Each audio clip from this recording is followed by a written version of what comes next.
Olá, pessoal. Sejam bem-vindos ao nosso curso, a Prova Online. Meu nome é Mariana Mussi, eu vou trabalhar com vocês aqui como coaching para a primeira fase da OAB.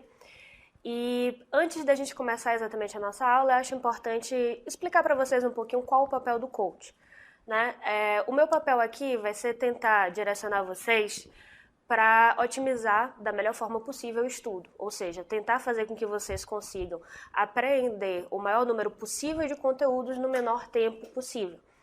E para isso é importante chamar a atenção que agora nessa primeira etapa, no nosso primeiro encontro, eu vou passar algumas orientações gerais de planejamento de estudo, algumas orientações que são direcionadas especificamente para o exame da ordem, mas no segundo momento, se vocês entenderem que há necessidade, há também a possibilidade de fazer o acompanhamento de coaching individualizado. A gente pode ter encontros onde eu vou poder identificar a dificuldade de cada um e com base nisso fornecer as melhores opções de estudo e de planejamento.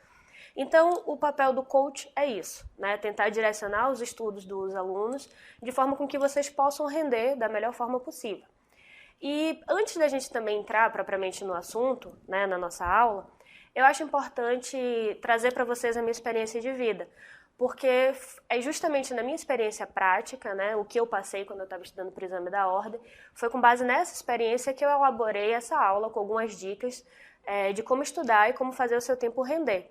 E a primeira coisa que eu acho importante chamar a atenção para vocês é que muitos professores, muitos cursinhos costumam chamar a atenção dos alunos da necessidade de dedicar horas e horas a fio para estudar, porque senão a pessoa não vai ter a menor chance de passar, seja no exame da ordem, seja em qualquer outro concurso público. Eu estou aqui para mostrar para vocês que é possível você passar no exame da ordem se você tiver uma rotina puxada de trabalho, uma rotina puxada na faculdade. Isso é possível e eu sou a prova viva disso. Desde que a gente se planeje, desde que a gente se organize para que o nosso tempo possa render da melhor forma possível.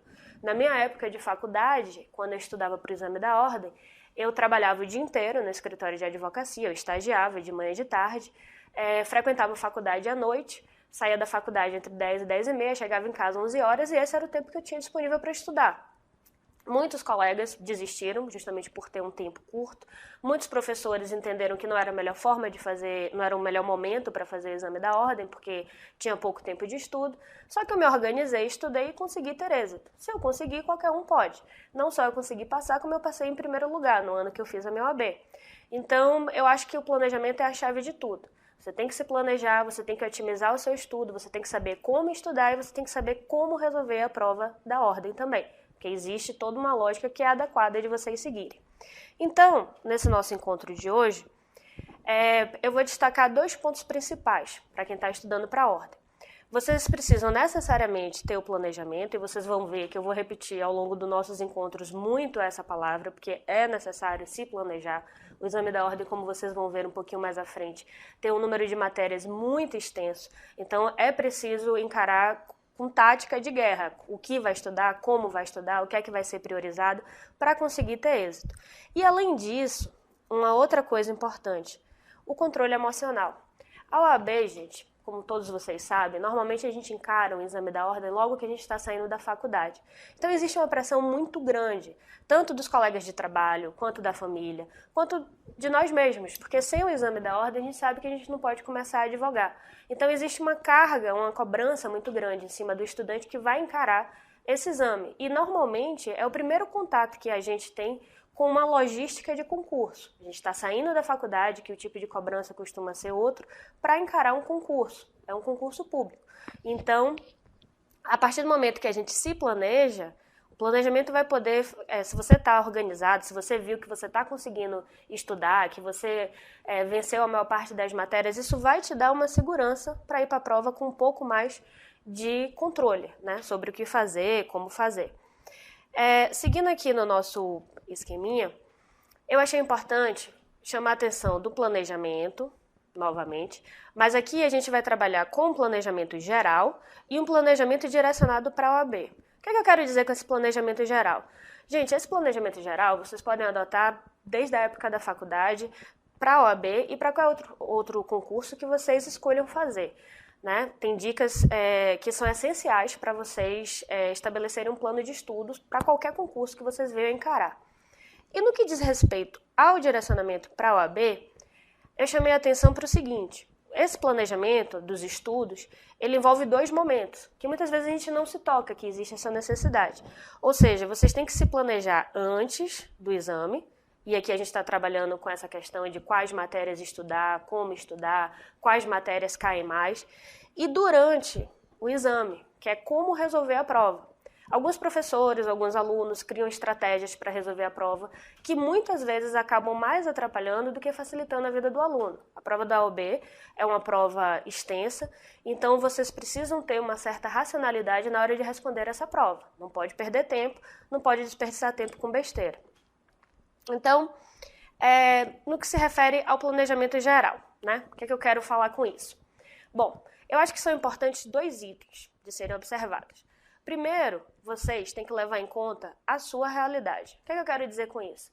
Bom, como eu falei para vocês, quando eu estava na minha faculdade, muitos colegas tinham a possibilidade de estagiar um turno, tinham outro turno do dia inteiro livre para estudar, à noite estavam na faculdade. Então, assim, cada aluno tem uma realidade diferente. Então, o primeiro ponto para vocês se organizarem em relação ao estudo é saber, dentro da sua realidade, quanto tempo de estudo vocês têm disponível. Então, assim, se ao longo do dia você trabalha de manhã e de tarde, tem faculdade à noite, você só tem a partir das 11 horas livre, ok, vamos guardar essa informação. E outra coisa importante é ver quanto tempo falta para a prova.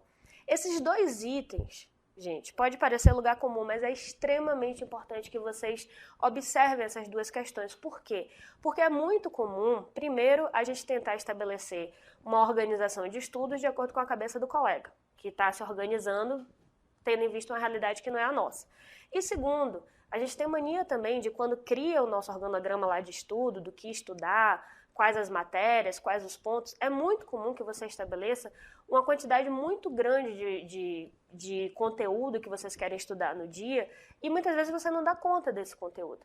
E aí, como eu falei para vocês, num contexto onde há uma grande pressão psicológica, se você estabelece um grande número de itens que você quer estudar e você começa a ver que você não está dando conta, o normal é que você fique cada vez mais ansioso e vocês vão perder qualidade de estudo, porque vão ficando nervosos, vão vendo que não estão rendendo o suficiente. Então é muito importante você levar em conta a sua realidade, para você saber quanto tempo de estudo você tem disponível por dia e quanto tempo falta para a prova, para a partir dessa equação você poder se organizar com relação a seus estudos. E o outro item, que acaba sendo uma derivação desse primeiro, é se conhecer, gente. Se conhecer. Como eu falei para vocês, não existem fórmulas prontas para o sucesso. Você tem que saber das suas dificuldades, você tem que saber, como eu chamei a atenção aqui, qual o seu melhor horário de estudo, qual o horário que você rende mais. No meu caso específico, de manhã eu tenho um sério problema para entrar em sintonia, eu fico lenta, não consigo render o suficiente. De noite eu já rendo melhor. Se você, por acaso, vive essa mesma realidade, o que é que você faz? Pô, eu tenho 1 horinha de manhã disponível para estudar, eu não vou estudar? Não, você vai. Só que aí você vai procurar qual o melhor método de ensino para você seguir, qual o melhor mecanismo. Então, assim, no meu caso específico, se eu sou um pouco mais lenta de manhã, vou tentar assistir uma aula dinâmica que consiga chamar minha atenção. Porque com isso, mesmo lento, você acompanha o professor vai direcionando lá a sua atenção, seus estudos. Se de noite você consegue prestar mais atenção no que está fazendo, pega um texto de lei para ler, que vai exigir mais de você, vai exigir uma atenção, vai resolver uma questão de prova. O importante é não perder tempo. O tempo que você tiver disponível tem que saber aproveitar e tem que saber aproveitar da melhor forma, porque é assim que a gente vai conseguindo fazer com que o nosso tempo renda e com que a gente consiga vencer o programa da OAB da melhor forma possível. Outra questão é isso aqui também, capacidade de rendimento diário. Gente, tem gente que vai sentar, se tiver disponível, 3 horas seguidas de estudo. Vai sentar, vai ficar lá assistindo a aula, resolvendo as questões, lendo o resumo do professor e vai rendendo essas 3 horas. Tem gente que não consegue. Tem gente que consegue ficar no máximo 1 hora lá prestando atenção no que o professor está falando e depois já está pensando nas compras do mês, na conta para pagar. Então não adianta você forçar, não adianta você tentar impor uma realidade, um ritmo que não é o seu. Se você não render a partir de 2 horas seguidas de estudo, dá um intervalo, faz outra atividade, bota outro turno de estudo. Então, a gente precisa ter uma noção, a gente precisa se conhecer para saber o melhor horário de estudo e o quanto a gente consegue render por dia, né? E aqui também entra essa questão que eu falei para vocês da melhor forma de estudo para a gente conciliar com o nosso rendimento. E aí, esses dois itens são extremamente importantes para a gente chegar no ponto crucial de qualquer planejamento. Aqui a gente está falando de uma forma geral, né? Mas assim, o ponto crucial para fazer o tempo de vocês renderem é o cronograma de estudos.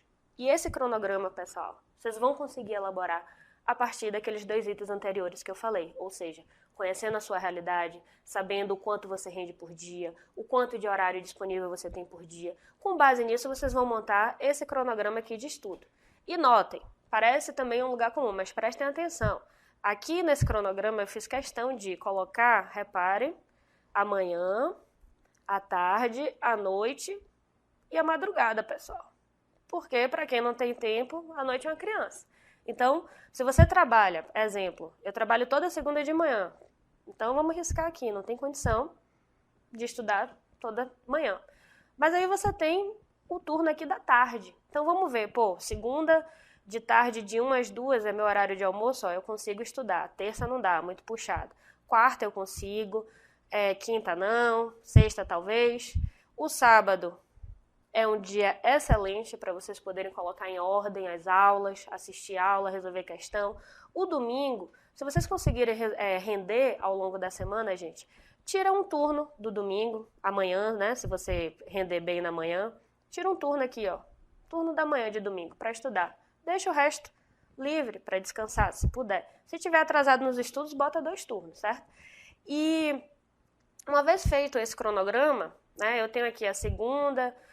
De noite não tenho, eu tenho aula, mas a madrugada dá, né? Até de meia-noite até 1, dá para estudar. Vai organizando aqui para você ver o tempo que você tem livre, certo? A partir do momento que você estabeleceu os horários, os turnos que você tem livre, uma coisa importantíssima e que aí muita gente peca nisso, fixar horários. Por que fixar horário, gente? Isso é extremamente importante para a disciplina da gente. Se você considera que segunda à tarde você tem disponível aqui das, 13 às 14, é o tempo que eu tenho disponível. Separa, gente. De 13 às 14 você vai estar estudando, seja assistindo aula, seja resolvendo questão, seja lendo o texto da lei, mas separem, fixem um horário, porque isso é extremamente importante para criar disciplina na gente, principalmente se a gente estiver acompanhando um curso online, que é um curso onde a gente faz o nosso horário, mas é extremamente importante ter disciplina, porque sem a disciplina a gente não vai conseguir render o suficiente. E não adianta nada a gente comprar um curso online com excelentes professores, como é o caso da gente aqui, se vocês não acompanharem as aulas, se vocês não acompanharem os resumos dos professores. Então, minha sugestão, cronograma de estudos, e isso aqui, esse planejamento geral, eu volto a dizer a vocês, é extremamente importante, até para a faculdade, para a OAB, para qualquer outro concurso que vocês venham encarar pela frente, se tomarem gosto pela coisa. Trazendo a questão do nosso planejamento mais especificamente para a prova da ordem, né, primeira fase, para a gente se planejar, o primeiro passo a gente precisa saber, né, o que é que a gente vai encarar pela frente. Óbvio, se você vai tentar estabelecer um cronograma de estudo para a OAB, você precisa saber o que é que te espera. Eu acho que a maioria de vocês já devem saber, né, porque a OAB ultimamente tem sido o temor da maior parte dos alunos. Então as pessoas já entram na faculdade sabendo que existe o exame da ordem, e aquele temor, aquela agonia, então assim, a maioria já sabe como é, mas não custa relembrar, até porque como vocês vão perceber, estudo para o exame da ordem, estudo para concurso, é repetição, a gente vai repetir os conteúdos e a gente estuda, e quando você acha que já sabe tudo, estuda de novo para não esquecer, então repetição. Então vamos lá, a nossa prova da ordem, né, primeira fase, como é essa prova? Nós temos 80 questões, né, na prova. Aí a gente chega aqui no ponto crucial da prova, que é o quê? Normalmente, nós temos um mínimo de 15% da prova versando sobre essas matérias que estão aqui, né? Então, essas 4 primeiras, Estatuto da Advocacia, Estatuto da OAB, Regulamento Geral da OAB e Código de Ética e Disciplina, essas 4 aqui equivalem ao que a gente costuma chamar de ética, né? Ética. E fora isso, nós temos direitos humanos e filosofia do direito. 15% da prova, no mínimo, vai ter questões versando sobre essas matérias. O grande problema, pessoal, é que o restante da prova, ou seja, 85% da prova, tem a possibilidade de cobrar 14 outras matérias, né? Matérias trabalhadas ao longo de 5 anos de faculdade. Então, os 85% restantes da prova podem trabalhar direito administrativo, direito ambiental, direito civil, direito constitucional, direito do consumidor, empresarial, internacional. Respira, aí vem penal, processo civil, processo penal, processo trabalho, tributário e ECA. Ou seja, como eu falei com vocês, é óbvio, gente, se nós temos 14 matérias para estudar, mas aquele primeiro bloco que eu mostrei antes, né, dos 15%, que é ética internacional. Então, assim, no total são 17 matérias. Então, é óbvio, gente, o estudo tem que ser planejado. Não vai dar, é impossível o aluno conseguir cumprir todo o edital da OAB. Por isso que a gente fala tanto que precisa haver um planejamento para encarar essa prova. Se você se predispõe a estudar o edital todo, é muito difícil conseguir ter êxito nisso. Então, é por isso que a gente vai se organizar. Mais à frente eu vou trabalhar com vocês quais as matérias devem ser priorizadas, quais os conteúdos de cada matéria, tudo isso a gente vai trabalhar mais à frente. Seguindo aqui na estrutura da ordem, né, da prova da ordem. Nós teremos 5 horas para resolver essas 80 questões. É uma prova elaborada pela Fundação Getúlio Vargas, pela FGV. E o interessante é que existe a possibilidade de reaproveitamento da prova objetiva. Então, assim, a gente faz a prova, consegue passar na primeira fase, vai para a segunda fase, né, que tem a parte prática. Se por acaso você não consegue passar na segunda fase, no exame subsequente vocês podem aproveitar essa prova da parte objetiva. Então, assim, é muito interessante estudar e fazer um bom estudo para essa primeira fase, porque você já consegue estar um passo lá dentro de conseguir a sua aprovação. Outra coisa interessante, nós temos 3 provas por ano, geralmente é o intervalo de 4 meses entre cada prova. E aqui é que vai entrar a questão que eu falei com vocês do planejamento, do se organizar. Por quê, gente? É necessário acertar 50% da prova para a gente conseguir a aprovação nessa primeira fase. Aqui é que está o pulo do gato, gente. 50%, são 80 questões. Então, a gente tem que se organizar para conseguir acertar, no mínimo, 40 questões e garantir a passagem para a segunda fase. E aqui, que eu acho importante chamar a atenção para uma questão que muitos alunos não conseguem distinguir direito, que é o quê, gente? A gente não pode confundir o estudo para a OAB com a importância prática da nossa vida. O que é que isso quer dizer? Gente, vocês estão estudando na faculdade, né? A prova da OAB, ela não vai medir aquela pessoa que passa em primeiro, né, o advogado que passou lá em primeiro, ela vai ser tanto advogado quanto aquela que passou em milésimo.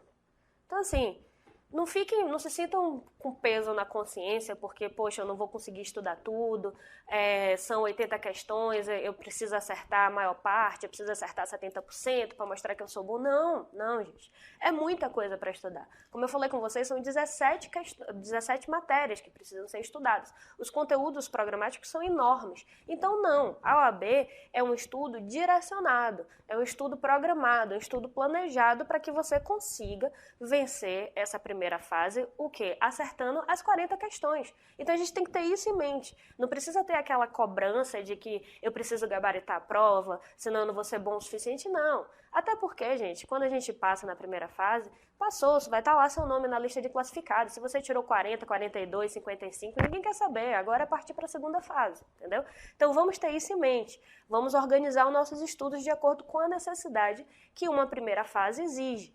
Então, aqui a grande questão, otimizar o estudo. E como é que a gente vai otimizar esse estudo? Novamente, planejando o que é que a gente vai estudar, nas horas que a gente vai estudar, as matérias que vão ser estudadas, que é isso aqui que a gente vai fazer. Então, quais são as matérias, né, que a gente vai priorizar? Vou apresentar aqui para vocês. Como são cobradas essas matérias? A gente fez um levantamento das últimas provas e notem, isso aqui é o que vem sendo cobrado. Como eu falei com vocês, a gente não tem uma ciência exata. O edital sempre fala que 85% da prova vai cobrar as demais matérias. Então, a gente não tem como ter um percentual exato de cada questão de cada matéria, mas é baseada nas últimas provas, a gente chegou a esse seguinte levantamento, que é o quê?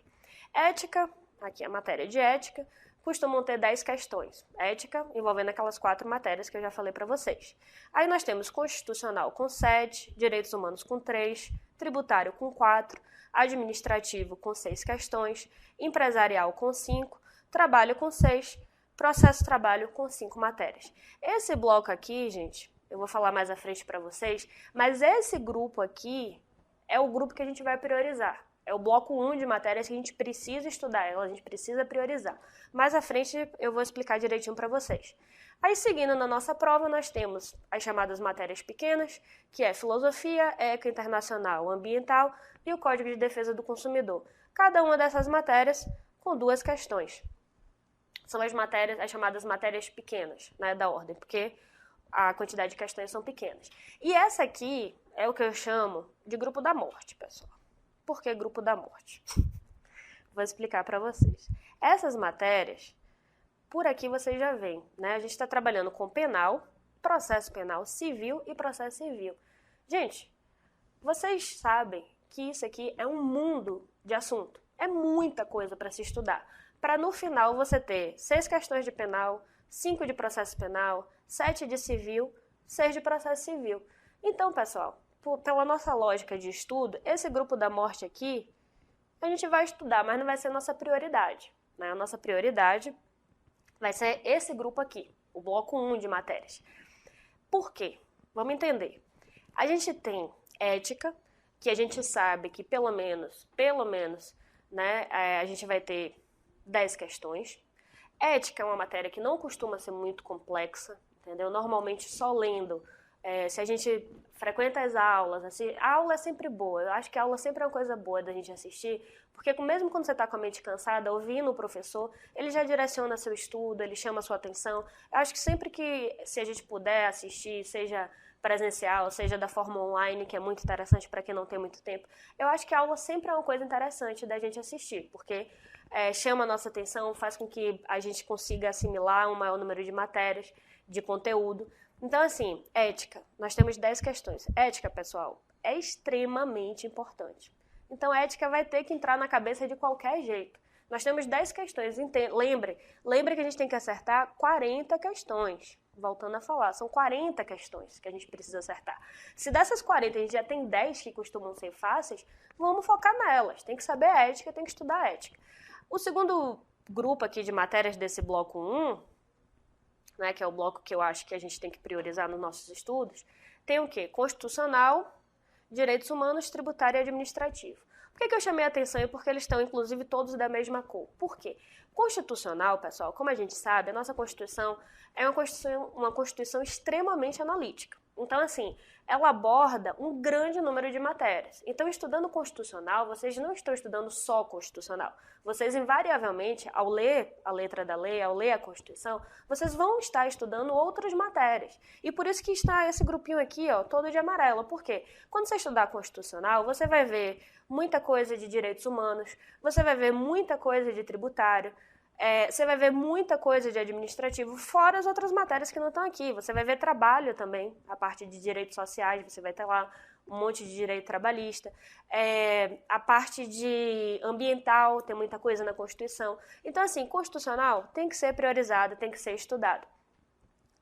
Direitos humanos, como eu falei, vocês encontram muita coisa aqui dentro de constitucional, tributário e administrativo. Fora isso, eu indico, empresarial, porque as questões também não costumam ser muito complexas, trabalho e processo de trabalho.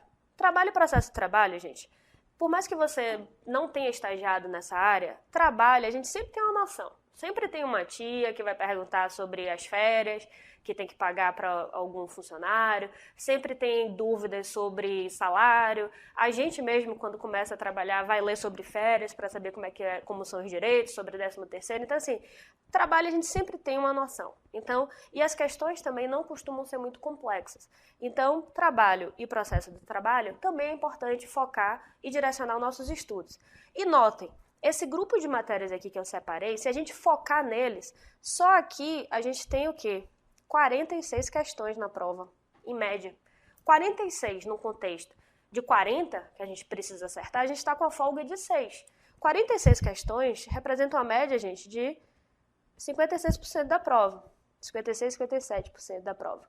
Então, assim, estudando essas matérias, vocês já conseguem ter uma certa tranquilidade. Você vai ver pelo menos metade da prova ali, você tem uma noção do que é que você vai estar resolvendo. Então, suas chances são ampliadas. E notem, o fato da gente falar, poxa, vamos priorizar essas matérias, gente, não significa que vocês vão zerar as questões sobre as outras matérias, não. Por quê? Vocês vão estar assistindo aula, vocês têm o conteúdo que já viram ao longo dos 5 anos de faculdade. Então, assim, o fato de priorizar essas matérias não é para entrar em pânico, achando que, tá, então todas as outras questões, o restante da prova toda eu vou zerar. Não, não é assim. Inclusive, não se espera que vocês fechem essa parte. Não se espera que, tá bom, então 46 questões estão garantidas, já tô tranquilo, não vou nem olhar para o resto das matérias. Não. Isso aqui, como eu falei para vocês, é um planejamento. A gente vai priorizar essas matérias e vai estudando, né, nos tempos que forem sobrando, as demais matérias. E aqui, seguindo, nós temos as chamadas matérias pequenas, que juntas elas somam 10 questões. Como eu falei para vocês antes, né, o fato de priorizar não significa que a gente vai zerar essas questões, até porque, por exemplo, ambiental. Muita coisa do que você estudar, lendo a Constituição, assistindo às aulas, você vai ver que vai entrar tema de ambiental, né? Internacional também tem a parte lá na Constituição. Então, assim, o fato de você priorizar aquelas questões, aquelas matérias, não significa que você vai zerar o resto da prova, pelo amor de Deus, né? É isso que eu tô querendo dizer. E, por último, nós temos, como eu falei para vocês, o nosso grupo da morte, né? Com 24 questões, porém, com uma extensão absurda de conteúdo. Um conteúdo muito grande. Então, assim, essas matérias podem ser estudadas, mas, assim, de uma maneira mais, assim, vai tangenciando elas. Eu acho que não vale a pena a gente focar tanto, porque, como eu falei, nós teremos 24 questões para 4 matérias que o conteúdo programático é gigantesco. Então, a dica que eu dou é, vamos priorizar essas matérias. No bloco que a gente vai ter a seguir, eu vou indicar qual o conteúdo de cada matéria que costuma ser mais cobrada, não só desse bloco 1 de matérias que devem ser priorizadas, mas como de todas essas outras, que também é um bom mecanismo para poder orientar o estudo da gente, saber o que é que dentro de cada matéria, o que é que costuma ser mais cobrado. Isso também é importante para a gente botar no nosso planejamento. Então, tendo essas questões todas que eu falei para vocês em vista, vocês podem começar já, né, a organizar, a planejar o seu estudo. Então, assim, como eu falei, na parte do planejamento geral, vamos ver quanto tempo a gente tem disponível, o horário que a gente rende mais, aonde é melhor estudar, e importante, como eu falei para vocês, nessa parte de planejamento geral, estabelecer o cronograma, não esquece de definir os horários de estudo, para poder criar uma disciplina. No que se refere ao planejamento específico da OAB, como eu falei aqui para vocês, planejamento específico da OAB, vamos priorizar as matérias do bloco 1, que é esse bloco que eu falei para vocês, certo? As demais matérias vamos estudar, mas de uma forma distinta. No próximo bloco, eu vou chamar a atenção para vocês sobre o conteúdo específico de cada matéria, que costuma ser mais cobrado na prova. Eu vou também chamar a atenção para vocês sobre mecanismos que a gente pode usar para resolver a prova de uma forma mais racional e, com isso, a gente otimizar o nosso tempo. E também vou dar algumas dicas de como estudar cada um desse bloco de matérias, tá bom? Espero que vocês tenham gostado e espero que a gente se veja em breve. Um abraço a todos e bons estudos!